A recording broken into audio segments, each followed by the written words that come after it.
This is the MLW Radio Network.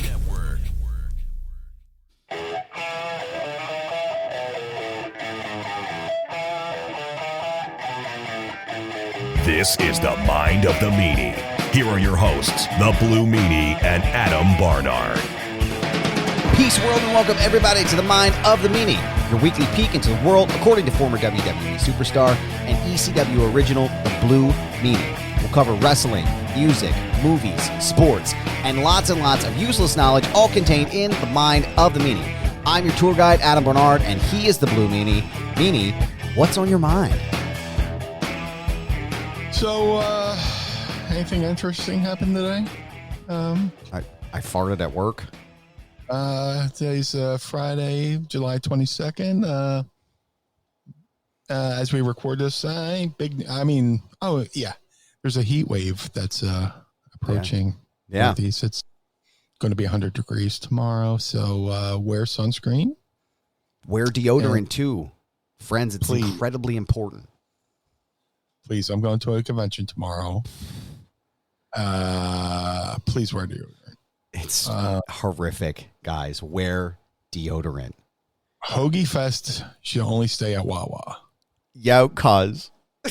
Yo. I mean, I love to engage with fans and hug them and stuff like that and show my appreciation. Wear some deodorant. When we took seriously. When we took the kids to the event in Pittsburgh last year, we took them to it was like the first live event they did after the, quote unquote, after the pandemic. And there was someone behind me that smelled like feet, like it was bad feet, like someone had taken the smell, encapsulated it, and put it into a bag of popcorn that they burnt. And we were the only ones masked in the stadium, it felt like. So I could still smell this human being's unwashed feet through the mask. And I just don't want to be that close to the unwashed masses anymore. Like it's just, it doesn't seem thrilling to me. But also, by the way, the big news we're here to talk about tonight is Blue Meanie's Twitter account. No, I'm just kidding, but it is part of the story. Vince McMahon has officially retired. Breaking news to the Meanie desk here. Vincent Kennedy McMahon has stepped down as chairman and CEO of our World Wrestling Federation. Never thought I would see the day, talk about it often. Imagining a world without Vince at the helm of the WWE. Blue Meanie, let's just start at the top. What are your thoughts, man? What's on your mind about Vince McMahon's retirement? Oh, I would say, with this heat wave, it would have been nice to have hell freeze over and get a little chill in here. Right? But, dude, the day I never thought would see has come. The rumor, everybody said, Vince will die in gorilla position. Because, he's a workaholic, he outworks everybody. But it's insane. Well, here's the weird thing, right? Has anybody really noticed that he's been there kind of thing? Because he's never really on camera. Never really, people rarely talk about him. Recently they've been talking about him with stuff that's still under investigation, which I'm not even going to touch until everything comes out. Because I don't want to give one opinion, go, well, this, that, and the other thing, and then something else goes, oh, by the way, and then everything I just said is fucking blown to bits, So. Well, right, and I mean, we can acknowledge too the fact that it takes a lot of guts to do what some of these folks did, and I'm not particularly comfortable or in a position to discuss those matters pending legal. I don't think we are really safe to do that either. So I guess to sum it up for both of us and for Butts Carlton Media, we are fully in support of, women and we're deeply disturbed by those things. But we're waiting to discuss that until, legal things are done. But I think it's weird that it took Vince McMahon has basically been Teflon for 30 years. Yeah. And now all of a sudden, it just is this is what officially changed the game for him. and you talk about the things that you say online. We can jump into that right now too, because there's a lot of other things that are sort of happening in a peripheral manner, even right now as we're recording, Smackdown. You put up a really nice tweet about Vince McMahon. Love Vince or hate Vince. Vince took the industry to levels others had tried to and failed. Vince McMahon and WWE allowed me an opportunity to support my family. I'm forever grateful. And I think that's a really solid way of encapsulating your thoughts on someone and a company who gave you an opportunity on the biggest stage in wrestling. Right.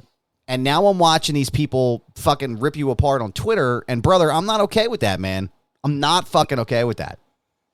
Well, here's the deal. Like, I'm not saying Vince McMahon's a saint, right? He's not a saint. People in business do things that are, questionable in any line of business to get ahead and make the most money. It is what it is. Watch shows like Billions. Watch, I don't know, what's that HBO show where the kids are trying to take over from the father? Pod Squad, help us out. It's called Succession. That's it. Yeah. Dude, watch any documentary about any fucking business.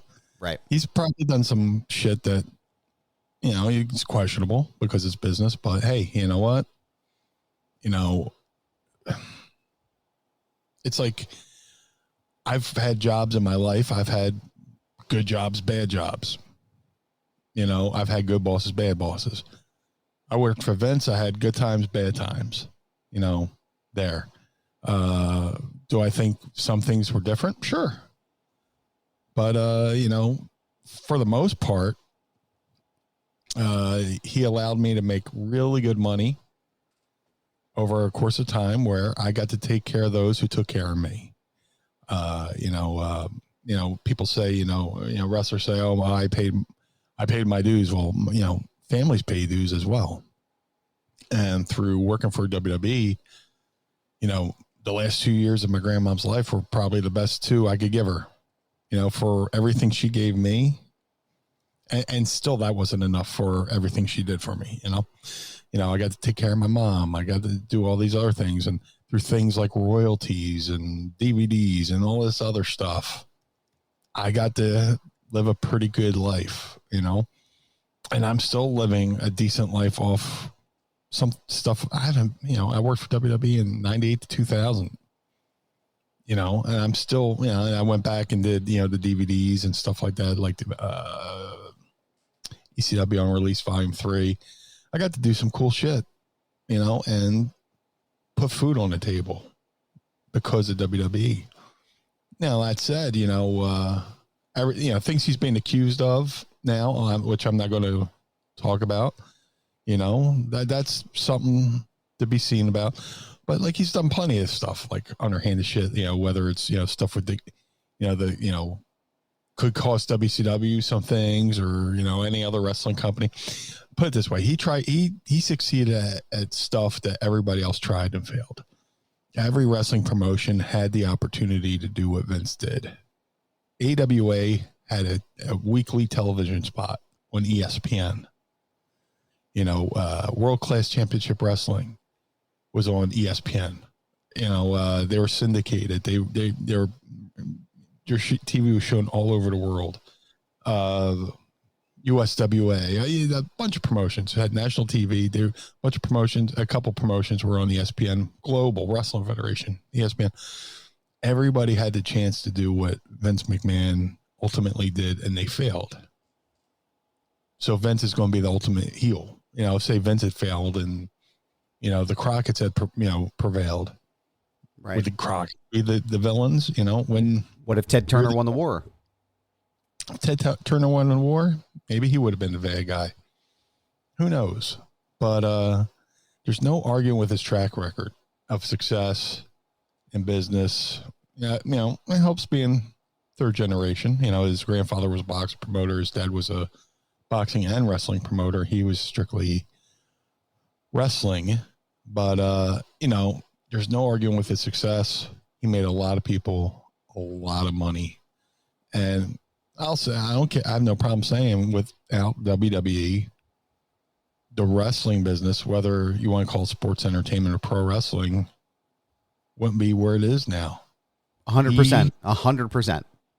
Yeah, Vince and his vision to make it more entertainment, opening it up to other avenues of entertainment to where it became more accepted. It became less carny.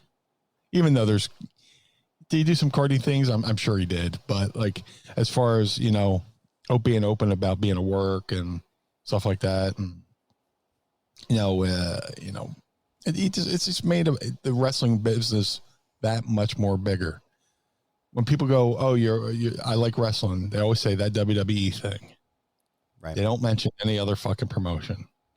My whole life, oh, I like wrestling. Oh, that Vince McMahon stuff. Oh, that WWE thing. So it's synonymous. It's synonymous with the brand. It's just, it's synonymous in the way that like Coca-Cola is synonymous with soda, or Google is synonymous with the internet. That's just how it is. That's just the way it is. Yeah. Vince McMahon is, the second greatest promoter next to P.T. Barnum. Yeah. And stuff like that. But, hey, look, I got work there for 2 years. I had a great time. I had some bad times. But, that doesn't make me hate wrestling. That doesn't make me hate WWE. That doesn't, because I had a few bad times, doesn't mean I should hate the good times I had there too. So I made a lot of friends. There's a lot of people who work there who still enjoy working there. There's, people who still work there that, or there's people who used to work there that are, wishing him well, Right. I got, the difference between me and some of the people replying my tweets is I actually had personal interaction with Vince. I got to meet Vince, as far as back as 2015, when I stopped by Smackdown. They were in Philly, and with that led to me, getting on the DVD and all that stuff. But, I had like a quick couple-minute chat with Vince, and he's always good to me, as a matter of fact, it's funny, people, because, Vince is always like, been said to be a body guy. And I'm blanking on my buddy's name, who was a writer there. Anyway, I was talking to one of the writers, and he's like, yeah, man, I had a really good chat with Vince today about you. And he's like, Meanie's a good guy. It's just, we just got to try to figure out something to do with him, and stuff like that. And hear conversations like that and stuff like that, where Vince, who's like this, supposed to be like this evil guy, here I'm this fat asthmatic kid from Atlantic City who isn't like, Joe Sixpack or Joey Abs here, But you made a name for yourself. I'm not Charles Atlas, but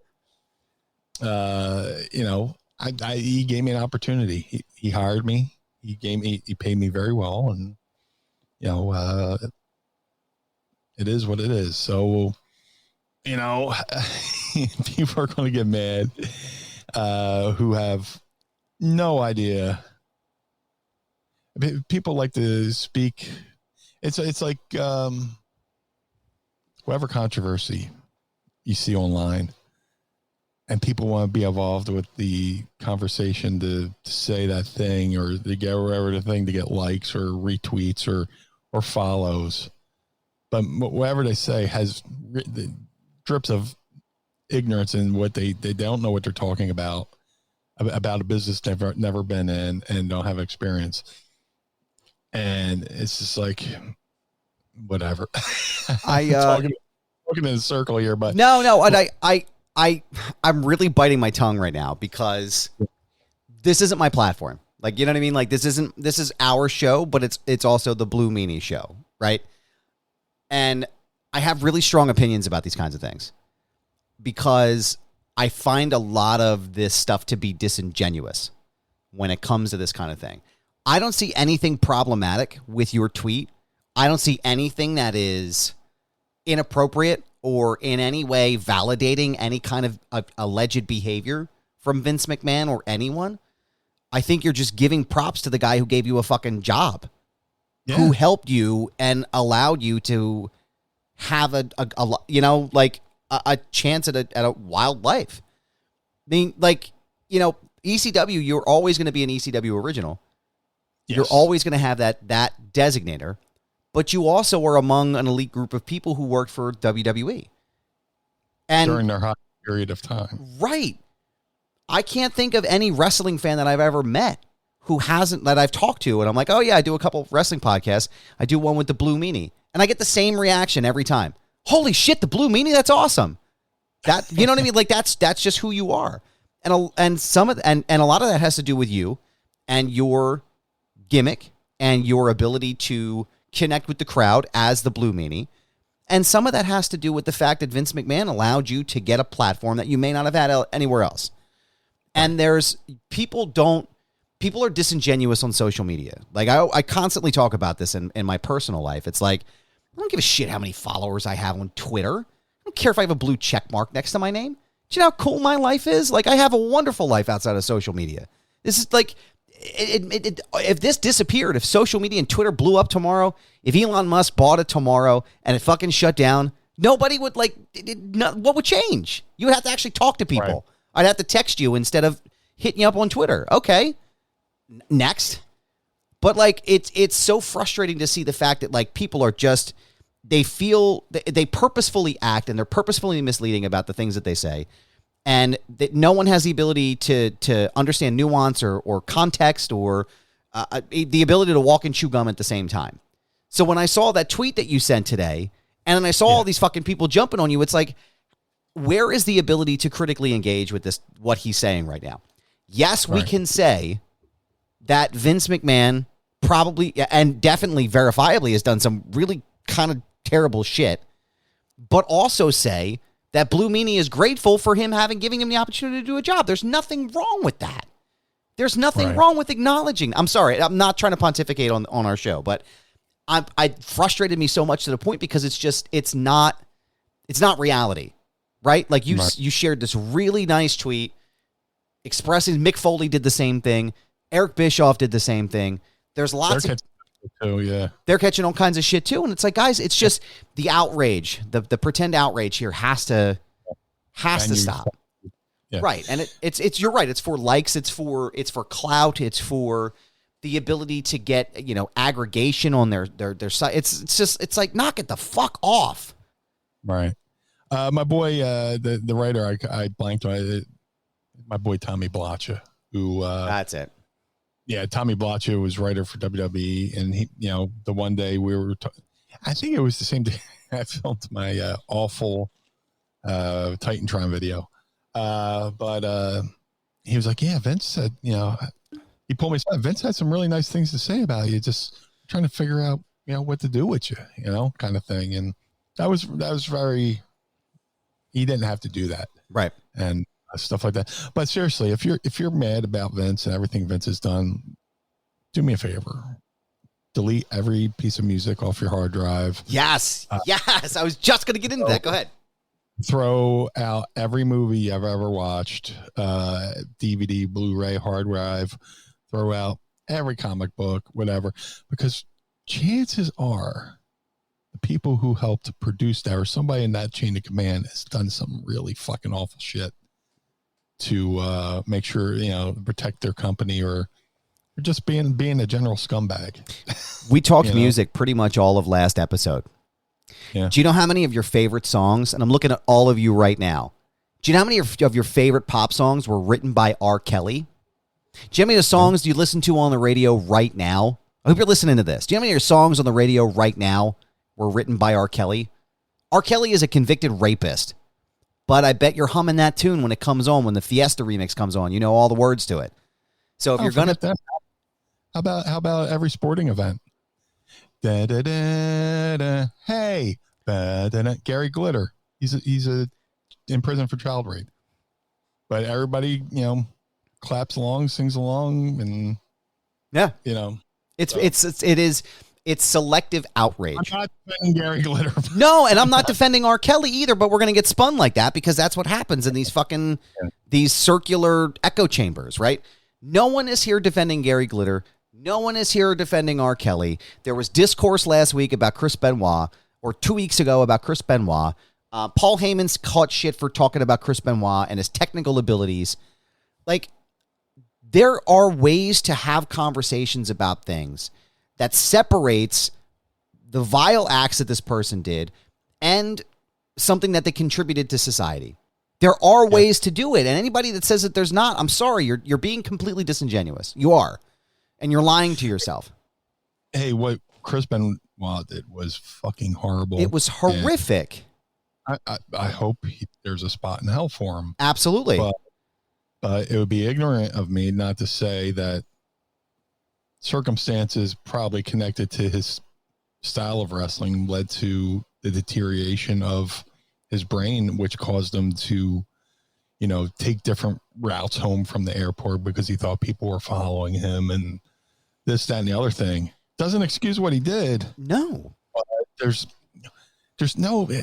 no black or white answer for anything. There's gray, and it's difficult to explain or understand. Right. It's, you go back to the days of satanic panic. Yeah. People, there's a killer on the loose, and they go out and they grab whoever's wearing the heavy metal t-shirt and the long hair. Right. That's the kill. The witch trials. I was just going to bring that up. Salem witch trials, the same thing. Yeah. Witch trials. Let's be clear too. I mean, and before you keep going, I want to make sure we really emphasize this about the Benoit thing, because I don't want to get caught into a viral tweet. Paul Heyman put it best. Three people in that house died. 3 people died in that house that night, and only one of them had a choice. So, to be clear, fuck Chris Benoit. Right. But that doesn't take away from the fact, and Paul Heyman has said this, and every one of your favorites has said this as well, that doesn't take away from the fact that he was probably top 5 of the best technical wrestlers of all time. And you can acknowledge that while also acknowledge that he should be burning in hell, the 7th layer of hell, in the ice with Judas. That's a good reference there, Dante's Inferno. Right, that's the book, Dante's Inferno. Did I fuck that up? Probably. You would know better than me. I think it is. I'm not sure. I went to college for 5 years and I don't remember shit. But you're right. There's no. It's the same thing. There's no place for nuance in 240 characters. There's no place for nuance in the McDonald's mania world. Everybody wants everything right away, and there's everybody's got to be clowned on and jumped on, and it's a microwave mentality. That's what I was looking for, and it's frustrating because there are ways to have conversations about these things without being selectively outraged about things. And it's not to say that some things aren't important to be outraged about, but it's also this guy gave me a job. He helped me provide for my family. And the reason why you can hate my tweet is because he gave me a good life. And that's why that's part of the reason why you're listening to us talk right now. Yeah.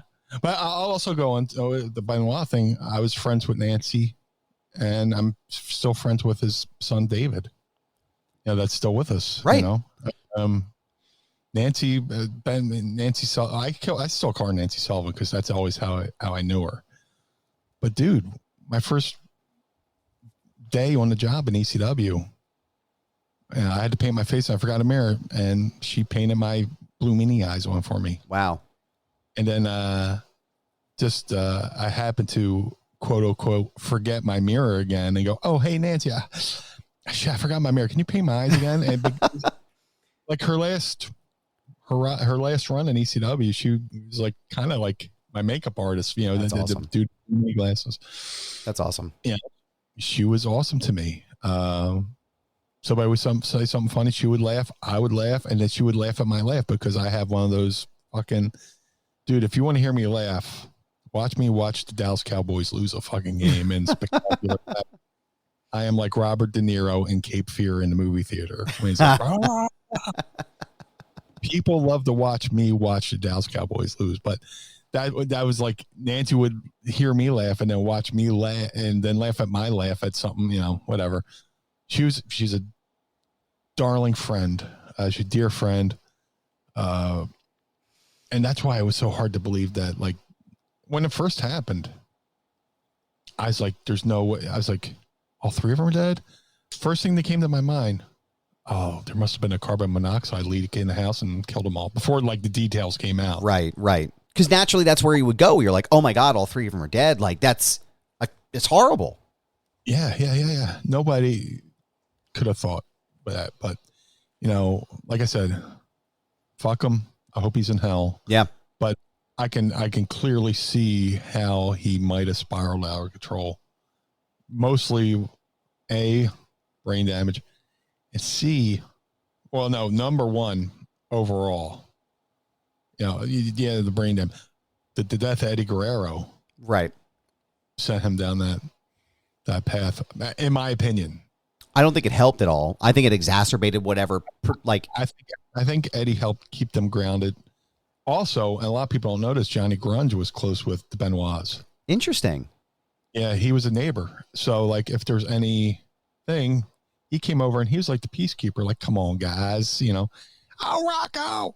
Johnny Grunge would come over and just be like, hey, what are these guys fighting about? And just like they would laugh and be like, okay, he passed away before all this happened too. So, Chris dealing with Eddie and Johnny, his brains, Eddie, Johnny passing away in, that, and again, still doesn't excuse it. Right. Let's be clear, guys. Don't fucking cut this up on Twitter and act like we're defending this fucking guy, because that's what y'all are about to do. Fuck, man. I know we went down a side road here with the Benoit, but back to dude, business people, when it comes to money, people are willing to do, things to step on a few toes and, up the way on the way up to the ladder. There's so many stories about, like, Vince, sabotaging other shows and running head to head, or, most recently, I was just listening to one of Conrad's podcasts where they, talked about, Vince went head to head with Starrcade. Yeah. And he told the cable companies, he started the Survivor Series, and he told them, you're going to give all your coverage to Survivor Series, and if you don't, I'll take away WrestleMania. Wow. And all the cable companies know WrestleMania was one of the top pay-per-views of the year for them. That was they knew where their bread was buttered with WrestleMania, and totally fucked over the Crockett's with Starrcade that year, because they would both run on Thanksgiving. They were both, before Survivor Series, Starrcade was the Thanksgiving tradition. Yeah. And then Survivor Series came along, and that became the new Thanksgiving tradition. And now they're both, then they eventually both moved to Sundays anyway. But, he would do stuff like that. But, people in business do shit, to get ahead. It's competition. I'm not the money goes right. You sometimes in business, and it's unfortunate, but that's the way that the business world works. And if he was going to be successful, that was the only way for him to really, again, we can litigate his decisions and his choices.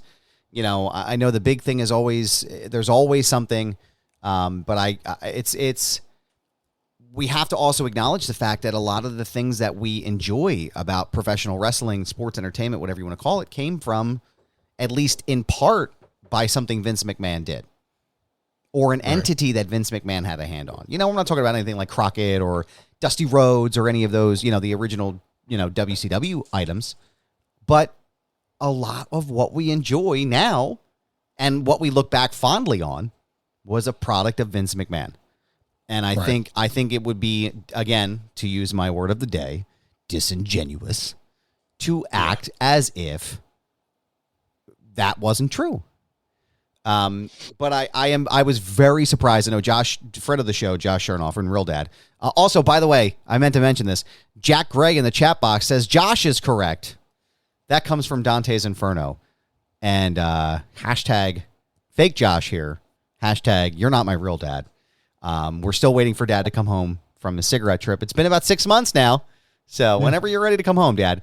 No, but I never thought when Josh sent that over, my jaw just dropped. I was like, holy shit, are you kidding? Like I've talked to a lot of people about this, and I said previously with, this being a publicly traded company, I just, full disclosure, I work for a publicly traded company in my shoot job.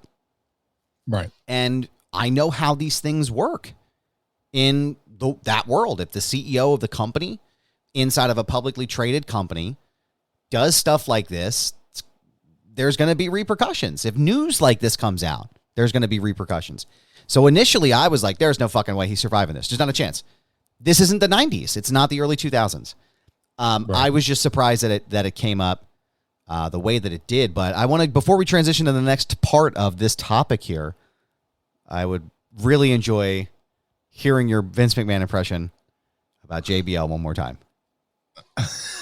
About Meanie, you have my word. If John does anything out of line, trust me, you will be fired. But I do that around the house. I go, Meanie, you have my word. And Court's like, what the fuck are you doing? Hey, talk to Meanie. He'll tell you. Meanie, you have my word. I'm going to put on my tinfoil hat for like a minute. So here's what's going to happen. Yeah.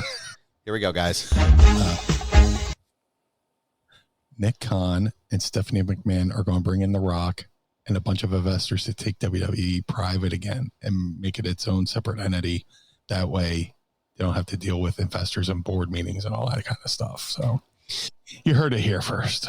I completely agree with you on that. Let's have a fart celebration. I can't remember what regular air smells like. It's the shits. I agree with you. Me and you were having this. I was saying this all to you and Josh off air, but I totally see it happening. When you see shows like Succession and all that shit. So yeah. I'm going to get into the other things I think, but from see, here on out, it's very plausible. It's very plausible. There's a lot of things that we talked about, a lot of things that other people have mentioned that have some merit to it. Very plausible. Certain things might have happened to force. Right. Again, you have to remember, guys. You have to remember. I don't know. I'm just, and here I am talking about, other people. I was like, well, just from having worked there and know how the wrestling business is. You would be the authority here, though. Between the two of us and anybody else on Twitter, you would know more than any of the rest of us. Knowledge and experience is, a better formed opinion. Knowledge is power. Everybody can have an opinion, but knowledge and experience make for a better opinion. Are you listening, friends? That's exactly right. And but I don't necessarily disagree with that analysis, though. I don't disagree again, because you have to remember, if you don't work in the corporate world, if you've never had a position in the corporate world, or if you've never been inside of that area, and you don't really know the metrics and the ins and outs of a publicly traded company, it's the same thing, friend of the show, Eric Bischoff, talks about all the time. We've had these conversations before about the way that business works and the way that structure works and why there's so many varying differences between what WWE does and AEW does. And why WWE is very unlikely to go back to the things that they did in the 90s and the early 2000s, even up until 2008, 2009. It's because there are people that are investing their money into this company that don't want that shit. They don't want to see it. Well, another thing that leads to my theory is the fact that they're going back to TV 14. Well, they're going to TV 14 from PG. Let me correctly say that before somebody goes, oh, actually. Well, Blue Meanie, I'll have you know that's an unconfirmed report. Well, yeah. I mean, what's it on Raw? The Miz was talking about his balls. Yeah. Which, last time I checked, that wasn't very PG. So, the fact they're going to TV 14 and somehow Nick Khan and Steph and Triple H and The Rock all get together with a bunch of investors to take the company back to private. Yeah. So that's just my thought. That's my opinion. Doesn't mean it's fact. So have fun with that. Here's another thing that's been reported everywhere, and I think is true. Brock Lesnar walked out of Smackdown tonight after the news broke on Vince McMahon. Inside Baseball, we're talking while the show is airing. It's currently airing. It's currently airing, so I don't know anything they've said, like to address it before the show, even if they, we have a lot of our Pod Squad members in the chat. Maybe they can smarten us up. Shout out to the Pod Squad here. Don't forget to join us if you want to watch us record this and watch my angry face and watch Meanie stoically stare at you while he scolds you because you fucking deserve it, Twitter friends. Go to patreon.com/Mind of the Meanie right now. Sign up, become part of the Pod Squad. Watch us record this ad-free and together with our beautiful faces. I am in the entire SummerSlam card, if this is true, the entire SummerSlam main event that they've been building for a month now is completely up in the air, completely upended. And unless Brock walking out is a work to get more intrigue into SummerSlam. Andy Schlichter asked this in the chat for the Ask Meanie for later, but it's relevant now. The rumor from Cultaholic, the exclusive from Cultaholic, I should probably give him this, is that Goldberg is being considered to be a replacement for Brock Lesnar at SummerSlam. Yeah. I don't know how quickly, and I love Bill Goldberg. He's a friend of my family, but I don't know how quickly they can build this story coming off of a Brock build. It's a whole different thing. Yeah, we're less than 2 weeks from it. It's not this Sunday. It's next Sunday or next Saturday, rather. It's a week from tomorrow. I like that. I like Saturday pay-per-views. Me too. Kids can stay up late and watch them, and it's way easier. But get drunk. We're gonna get fucked up. Kids are gonna be wasted. Hold on. I think I got one. Attaboy. This is what you're paying for right here, friends. This could be a little risky, so hold on. Let's see. I had some questionable eating.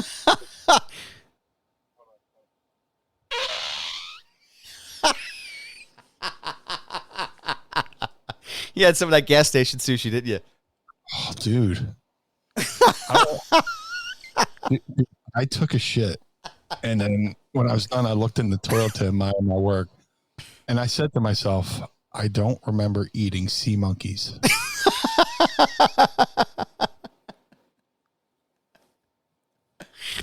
Oh, my God. Why were there sea monkeys in there? Where did those come from? What is floating right now? It's disgusting. You can listen to us fart and see us actually fart into our microphones here. Patreon.com/Mind of the Meanie. Sign up today. That one was auto-tuned. Yeah. Add it into the song. Shout out to Carl Pennell. No, I don't know. I have to send that to you so you can go out. You can walk out. That was the best song Trent Reznor never wrote. You got to use that as an entrance theme. I don't know, man. I love Goldberg. I love the idea of Goldberg still in 2022. You'll never hear me say a negative thing about him. But my concern is that 8 days from this pay-per-view, they're one of the top 4 that the company does. Brock Lesnar being out, what do you do? Who else is there? Cody's out. Brock is out. Yeah, that's a Bray Wyatt's gone. The ultimate break glass. Well, this is a good chance for Bray to get some serious fucking pay. Yeah, he should come back and fucking renegotiate his shit. If I was him, just a one time fucking fee. Come back, go away, make a nice little bit of coin, have some intrigue, see how you feel about the situation. I would love to see a Fiend and Roman Reigns match. Imagine if they did it in the way that the John Cena build happened at 36 and basically turned him against himself almost, made him doubt himself. That's the beauty of that character, man, is the psychology behind him. And also, too, it gives the opportunity for Jey Uso to finally make the turn, which I feel like needs to happen. But I don't know, man. What do you think? What do you think about Goldberg? What are your thoughts on that unconfirmed report? I mean, it would be the most logical, but again, you bring up the great point of we're 8 days away as Pod Squad member Vanessa Bella points out in the chat here, we're 8 days away from the pay-per-view. I'm sure. Look, I'm sure Goldberg's no fucking slouch. I don't think he's sitting around like I am. Binge watching shows and scratching his nuts on the couch. Just. I'm sure he's in the gym every single day. He's not on the trampoline with weights. He's actually keeping in fine physical form. So who knows? If you keep it to where the rust doesn't show. Right. Because he's limited now. I mean, he's, he'll acknowledge it. He's limited now. He's not. Yeah. He's not what he used to. He's a realist. Right. Yeah. I still think he gets a lot more heat than he should. Like, he gets a lot more of the blame than what happened at the Super Showdown with Undertaker. I think that was just a mess for everybody. Like, I think everybody made some mistakes there, but, I don't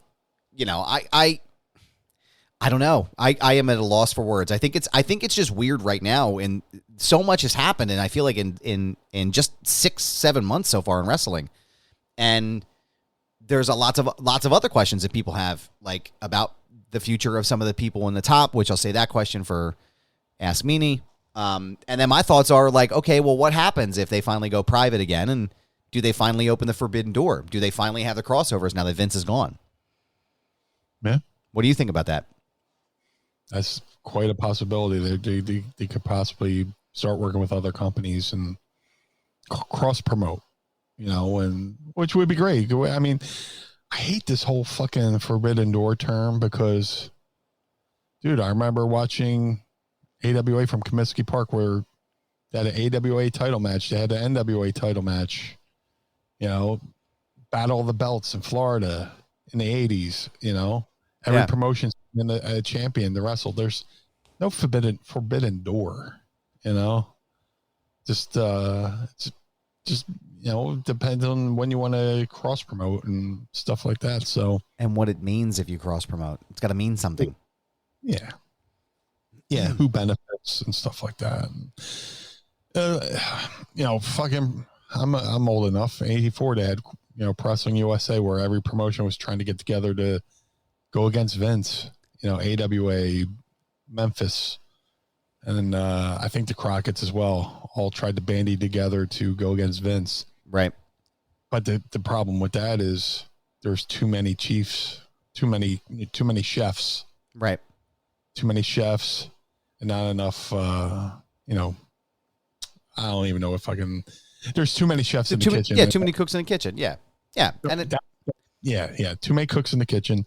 And nobody can agree on something, and my promotion's got to be,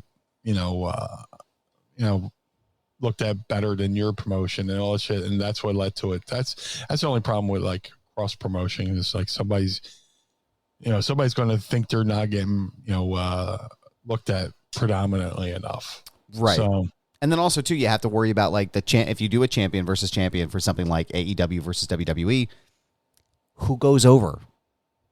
Yeah. Who goes over? Oh shit, Vanessa just had something here. So we all know that Jeff Jarrett's going to be fighting Ric Flair as Ric Flair's last opponent, which I absolutely love. Mm-hmm. But what if Ric Flair comes out to attack Jeff Jarrett at the SummerSlam tag team match where Jeff Jarrett is the special guest referee? Could be interesting, but they're not running on the same day, are they?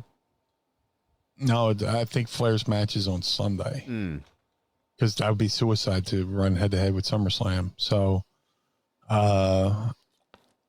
is WWE willing to let them cross promote that?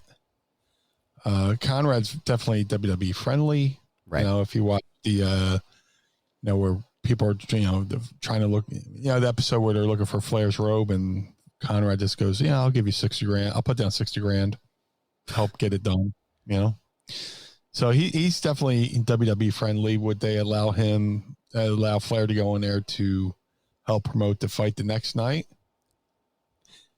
I would love to see it, but it depends on them. I think right now they're worried about the Brock situation. Right. And also, too, everything just happened. Everything literally just happened. And there's been... They're starting to slowly welcome Flair back into the fold. Yep. With everything. I think he's back in the opening and stuff like that. Mm-hmm. So, yeah, initially they just put his picture, I think is what it was. And then they put the woo sound back in. So, yeah, I could definitely see it happening. I don't know for sure, though. But again, like, there's unconfirmed reports about Vince no longer being a part of creative. I haven't seen anything official on that. Lots of changes happening all at once. So I don't really know where to kind of like transition or pivot out of this. But it's crazy, man. I never thought I would see the day. And me neither. I think I'm excited to see what happens next. But I'm also grateful for the contributions that Vince gave to my life. You know, that Vince's characters and Vince's ideas and the people that he worked with, you know, like, that's why I'm sitting here having this conversation with you. You know, like, I was one of the Hulkamaniacs in the late 80s, early 90s. That was Vince and Hogan doing it. You know, like, I mean, how can you not be grateful for that?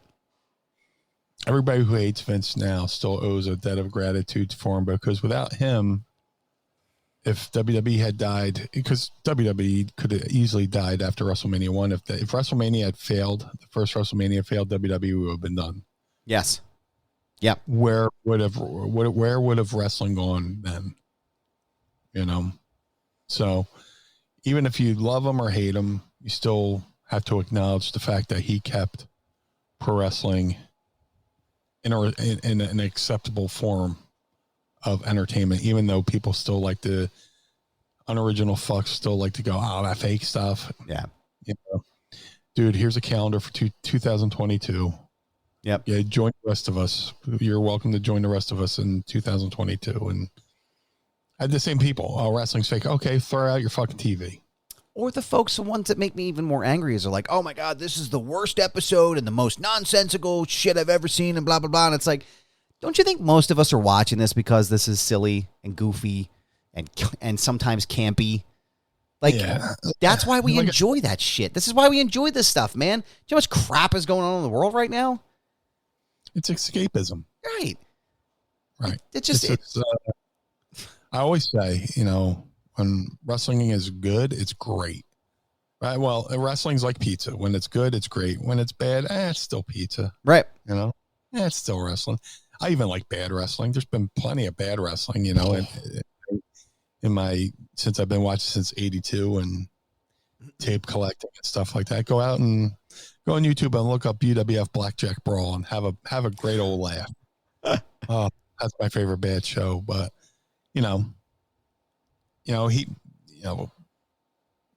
how many people can say they went out and put their own money into something that became a global iconic brand? Right. You know, it's crazy. So, it's crazy. I'll put a little bow on this. Is it a blue bow? Is it going to be blue? For those who understand, no explanation is necessary. For those who don't understand, no explanation will ever do. And we appreciate you tuning in to our conversation on Vince McMahon. Lots of people tuned in to the Van Halen episode as well, with the Van Halen. I got a little love for that from Greg Renoff, who wrote Van Halen Rising, which is probably one of my favorite Van Halen books. It was a great conversation. Like we said, I always love the opportunity to really deep dive into music with Meanie any chance we get. Excuse me. And if we get the chance to do that again, we'll definitely share the clips. But lots of great responses on that. Learned a lot of shit, and it was cool to get at least a little bit of acknowledgement from someone we talked about. So it was a lot of fun. But you know what else is fun? Blue Meanie. What's that, sir? A specific question. Are you ready to ask Meanie? I would love to. It's time to ask Meanie anything. Ask me something. Don't forget, tweet us your questions at Mind of the Meanie using the hashtag AskMeanie, and we may ask them on the show. I'm going to go to the pod squad here first. Patreon.com/Mind of the Meanie. Vanessa Bello wants to know, is Kevin Dunn now less protected as the head of production in WWE? Oh, I'm sure that's the next shoe to drop.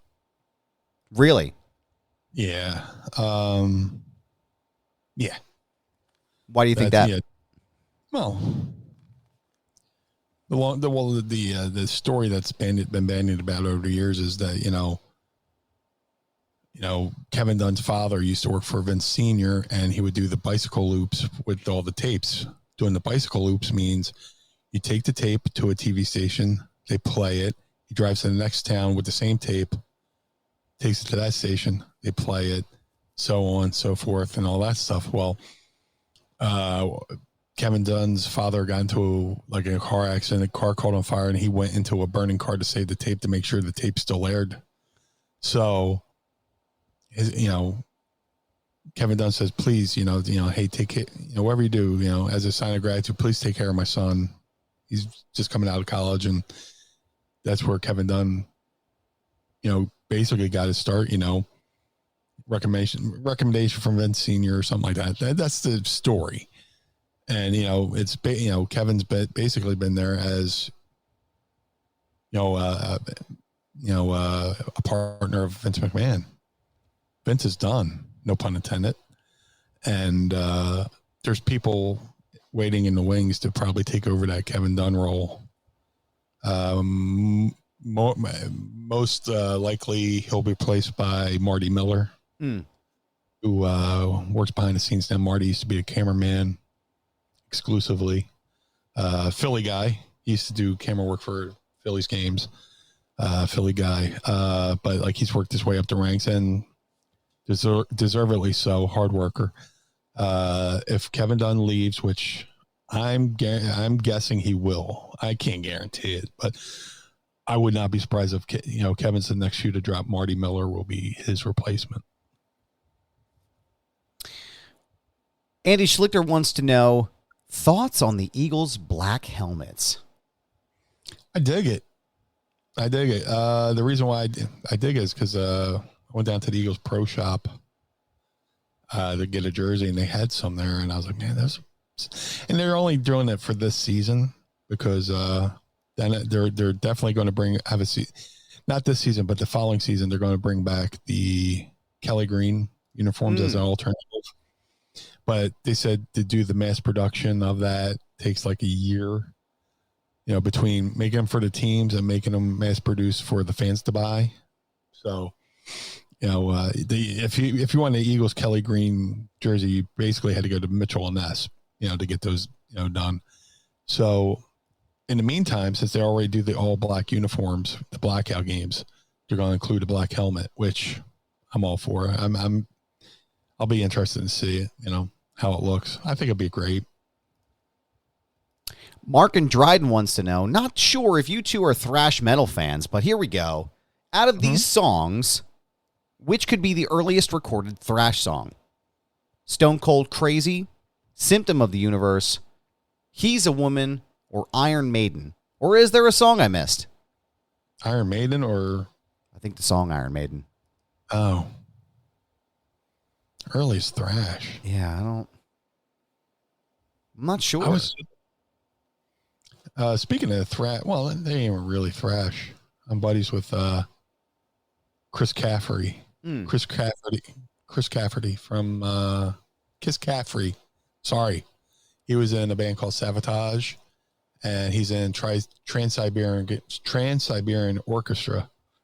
And he just recently posted a photo from the recording they did because he plays guitar on the old Raw opening. That song Together Now. Yeah. That was basically the band Sabotage, which was John Oliva and Chris Cafferty. And I think Scott Ian from Anthrax plays on that as well.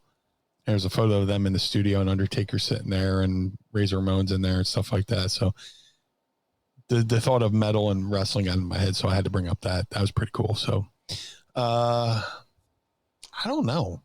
I'm familiar with Stone Cold Crazy, and the other songs I'm familiar with Iron Maiden, but I don't think Iron Maiden is really thrash. Yeah, I guess thrash. Yeah. I'm not sure, man. I don't know if I have an answer to that question. Yeah, I'm one of those guys where I have to look up dates. Yeah, I got to actually look at it. Yeah, I'm actually looking it up right now. I Metallica and Slayer are considered thrash metal. And Slayer, Metallica, Anthrax. Oh, yeah. Here we go. Queen's Stone Cold Crazy was recorded in 1974. And apparently that is the song that is credited with influencing thrash musicians, as well as Black Sabbath's Symptom of the Universe. So, yeah, I don't know. Maybe I would say if this is what it says, then I'm going to go ahead and go with Queen on that one.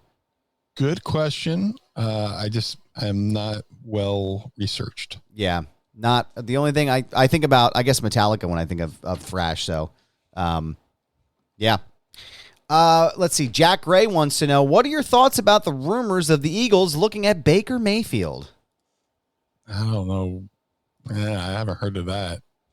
I highly doubt that's going to happen. I haven't heard anything. Usually my friend Lane Jaffe will send me a message and like, hey, this is going on, but I haven't. Well, Jalen Hurts Jalen Hurts deserves a chance to work out this year. I'm sure the people who don't follow football in other countries are like, great. But, and people who hate the Eagles are like, great. But, here's the deal.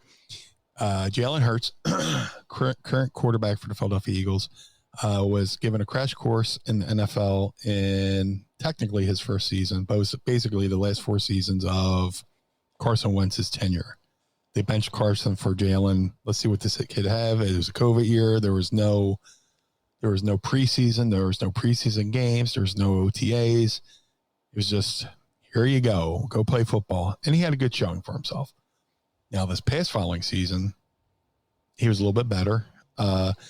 This Jalen Hurts also, a little bit of useless knowledge. He has not played in the same offensive system more than 1 year since his high school years, which his father was a coach. So this year, his first year was Doug Peterson. This year is Nick Sirianni. So technically, this is his second year in the same system, same coach, same offense, whatever, ever in the NFL. So he knows the system. He knows the play calling. He's familiar with the packages and stuff like that, with the personnel, so to speak. They went out of their way to go get, his best buddy from Tennessee, A.J. Brown, which they traded for on draft night. So are they going to go get Baker Mayfield when they just got A.J. Brown, who basically came here to play with Jalen Hurts? I don't think so. And B, if, say, Jalen Hurts turns out to be a bust, they have 2 first-rounders in the draft next year, where they can either move up to get a quarterback or trade away to try to get a quarterback that's already proven and established. So I haven't heard the Baker Mayfield thing. There's a lot of things. I'll go to Google and there's a lot of clickbait stuff of this theory, and people read the theory as it's a actual rumor. It's just a theory. Right. I haven't heard that theory. So pulling up my last question here. Robert Kelly wants to know, if Meanie didn't get into wrestling, what would you have done? That's a great fucking question. I basically worked in the casinos to save up for, wrestling school. It's making decent money, putting away towards a 401k and all that stuff. I don't know if I would have stayed working in the casinos, but I did, I read in high school when I was reading, interviews in the Torch. There's an interview with Ted DiBiase saying, telling people have a backup plan. Yeah. So I was like, okay. So one day they had a career day at high school, and I went to a vocational school for graphic arts, where I learned how to design, run a printing press, all that good stuff, run a dark room, do all this stuff, most of which is basically useless now. But if I had gotten into that line of work, I'm sure I would have evolved into whatever they use now. Right. So to speak. what I'm kicking myself in the ass over is on the one side they had graphic arts, but there was two different things. And I did the part where, people run the dark room, printing press, all that stuff. Across the hall, they were teaching silk screening, which, dude, if I could have just learned that. Honestly. And gotten into wrestling, and I had ways of making my own T-shirts, print money, Honestly. But, if I hadn't gotten into wrestling, it would either have been staying and working in the casinos or going into graphic arts. Well, I'm glad you went into wrestling because now we're sitting here talking about your wrestling career and everything else under the sun. And thank you for always answering these questions. And thank you to the Pod Squad for joining us. But more importantly, Blue Meanie, where can they find you on social media? That is a great question, as many of the great questions you've asked. Thank you, sir. Those are the only kinds that I have. If you would like to follow the Blue Meanie on all forms of social media and rip me a new butthole, you can go to Twitter, Facebook. You can go to Twitter, Facebook, Instagram, and TikTok. I'm not too sure on that, but I'm on there at Blue Meanie BWO. If you would like to support the Blue Meanie, go to prowrestlingtees.com/Blue Meanie. Also go to prowrestlingtees.com/Mind of the Meanie. Support Mind of the Meanie. Every dollar you spend there at prowrestlingtees.com/Mind of the Meanie goes right back into the show and helps keeps the lights on. Also, there's also Collar and Elbow, the wrestling brand. Go to collarandelbowbrand.com. Use promo code Meanie and save 10%. So you can, Rod Hicks is doing a great job over there since the relaunch, putting out great designs and all that good stuff, and great quality, just like, my boys at Pro Wrestling Tees. You have choices, and both are great. But most importantly, if you're a bearded fellow like myself, you want to look good, smell good, go to madcatbeardcare.com. Get yourself some of the blue spruce over there at madcatbeardcare.com. My boy Josh Thornton, say that real fast, Josh Thornton, not to be confused with Les Thornton, the British wrestler. Josh Thornton is doing a great job. All the proceeds at madcatbeardcare.com goes to take care of feral cats. He's doing the work of Bubbles from Trailer Park Boys, where he loves the kitties. So who's got your belly? Go to madcatbeard.com, get the blue spruce if you want to also support the Blue Meanie, but make somebody's day. Go to cameo.com/Blue Meanie BWO for birthdays, holidays, and well wishes. Go to cameo.com/Blue Meanie and Blue Meanie BWO, and I'll try to make your day a little bit better. But most importantly, Mr. Barnard, where can we follow you? Well, thank you, sir. I appreciate that. You can find me on Twitter and Instagram at thisisgoober. Yes, it's my handle. No, I'm not changing it. It's a brand, pal. You can also listen to my other show, Foundation Radio, by going to foundationradio.net. I have a lot of great interviews and content coming up. Taking a little hiatus for right now through the summer, but we will be back shortly. Go to prowrestlingtees.com/Foundation Radio. Pick up a shirt. Help keep the lights on in the Barnard home for wayward and troubled youth. Patreon.com/Mind of the Meanie. Pick up and join us at the Pod Squad. Pod Squad, thank you so much for being here with us today. We appreciate you, and we appreciate you listening to us, even though we kind of scolded you today. Thanks for sticking around on this ride for the Blue Meanie. I'm Adam Barnard. Join us again each and every week as we take a trip through the mind of the Meanie. Peace.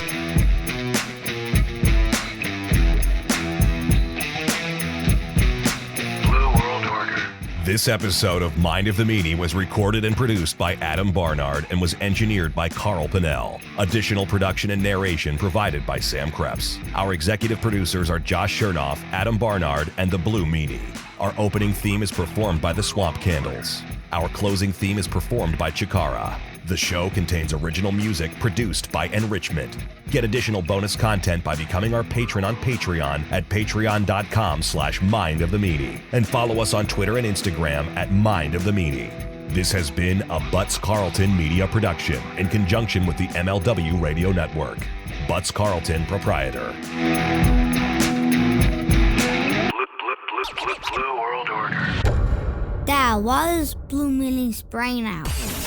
The world of MLW radio never stops.